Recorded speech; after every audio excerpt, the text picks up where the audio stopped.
This A ridiculous idea, absolutely horrendous. মানে কোনো sensible লোক এই ধরনের কথা বলতে পারে আমার মাথায় আসে না। তো আমার কাছে মনে হচ্ছে তারা খুবই আন্ডার প্রিপেয়ার্ড।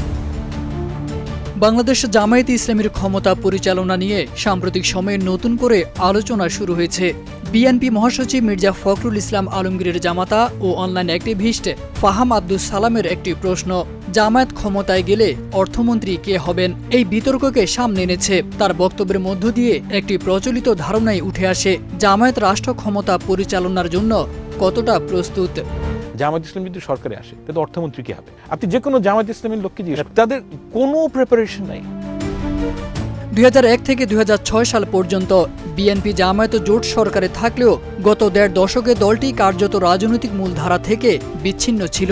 ফলে দলটির সম্ভাব্য নেতৃত্ব, প্রশাসনিক বা নীতি নির্ধারণী সক্ষমতা জনসম্মুখে আসার সুযোগ পায়নি। জামায়াত ঘনিষ্ঠ নেটিজেনদের দাবি, এই সময়টাকে পাওয়ার ম্যানেজমেন্টের সক্ষমতা গড়ে তোলার সুযোগ হিসেবেই ব্যবহার করেছে দলটি। তাদের দাবি, অর্থনীতি, প্রশাসন ও একাডেমিক অঙ্গনে জামায়াতের সঙ্গে সংশ্লিষ্ট এমন বহু ব্যক্তি রয়েছেন যারা অতীতে সরকারের গুরুত্বপূর্ণ দায়িত্ব পালন করেছেন। সম্প্রতি একটি একাডেমিক সম্মেলনের উদাহরণ দিয়ে জামায়াতের সংশ্লিষ্ট একজন নেটিজেন দাবি করেছেন, সেখানে কয়েক শতাধিক পিএইচডি ও পোস্ট ডক্টরাল গবেষক অংশ নেন, যারা প্রত্যক্ষ বা পরোক্ষভাবে দলটির সঙ্গে যুক্ত। তাদের ভাষ্য অনুযায়ী প্রশাসন পরিচালনার জন্য যতজন অভিজ্ঞ কর্মকর্তা প্রয়োজন তার চেয়ে কয়েক গুণ বেশি জনবল দলটির মানব সম্পদ ভাণ্ডারে রয়েছে। তবে প্রশ্ন থেকে যায়, এই সক্ষমতার কথা প্রকাশ্যে এত কম শোনা যায় কেন?